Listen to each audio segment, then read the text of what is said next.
anything other than what my gut insisted. I started with Google.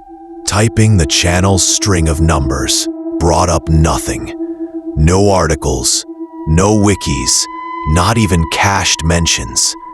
It was like the channel didn't exist outside of YouTube. I tried searching phrases. I only upload when someone goes missing.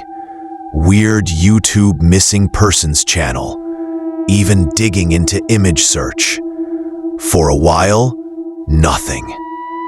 Then, buried pages deep in the results, I found a Reddit thread from 2 years ago. The post's title, "Anyone else seen the channel with missing people vids?" My pulse quickened. I clicked. The comments were scattered, half dismissing it as a creepypasta, half swearing it was real. Usernames I didn't recognize described videos eerily similar to the ones I just watched. GhostNet88. It's like he knows before the news reports it. The vids go up hours before. Late Owl. Nah, it's staged. Some ARG with bad production value. Bleached Bones. My cousin's face was in one. She went missing in 2019. Thread locked after I posted proof. That comment stopped me cold. Proof? The account was deleted. I scrolled further, but the thread ended abruptly. The last comment was from Ahmad. Thread locked for safety reasons. Something about that phrasing gnawed at me. Not off topic, not spam. Safety. I found other fragments. Mentions in conspiracy forums. A link in an archived 4chan board. Each one followed the same pattern. Curiosity, debate, someone swearing it was real, then silence. In one forum, the final poster's words stuck with me. Don't message the uploader. Don't comment. It notices you. I leaned back from the screen, suddenly aware of how loud my breathing sounded in my quiet room. A part of me wanted to believe it was just internet myth-making, the way creepypastas evolve into shared lore. But there was a pattern, an unsettling rhythm in those half-erased conversations.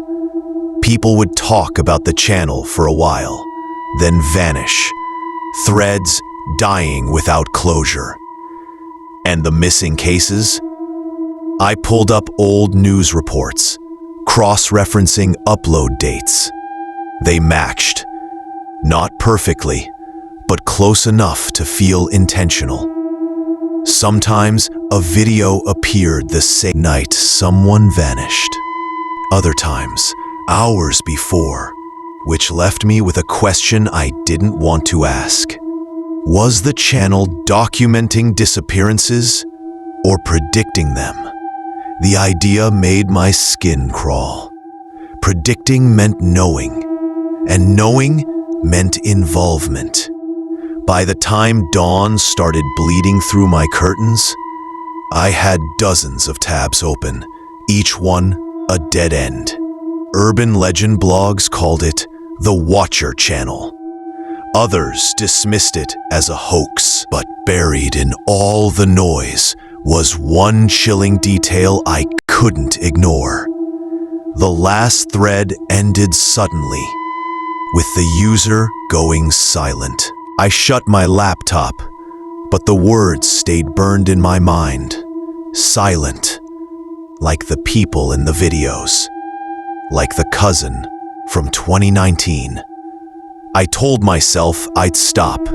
I'd forget it, like everyone else seemed to. But when I reopened YouTube later that evening, my heart nearly stopped. There was a new upload. The thumbnail was nothing more than a blurred frame of darkness, the kind you'd scroll past without noticing. But I froze, staring at the upload date. Less than an hour ago, my stomach churned. Against every instinct screaming at me to leave it alone, I clicked. The video opened with shaky footage of a park at night.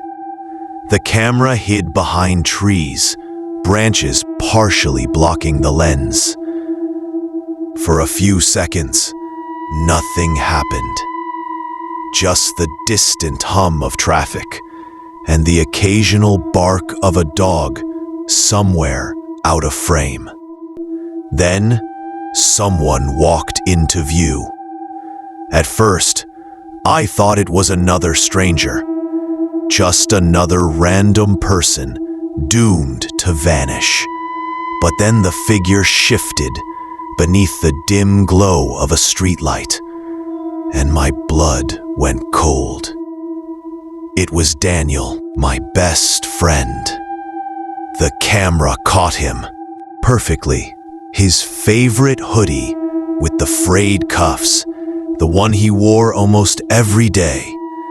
His voice carried faintly as he spoke into his phone, and even through the distorted audio, I recognized the way he laughed between sentences. It wasn't staged. It wasn't someone who just looked like him. It was him. I leaned so close to the screen I could see the pixelation crawl across his face. Every detail lined up.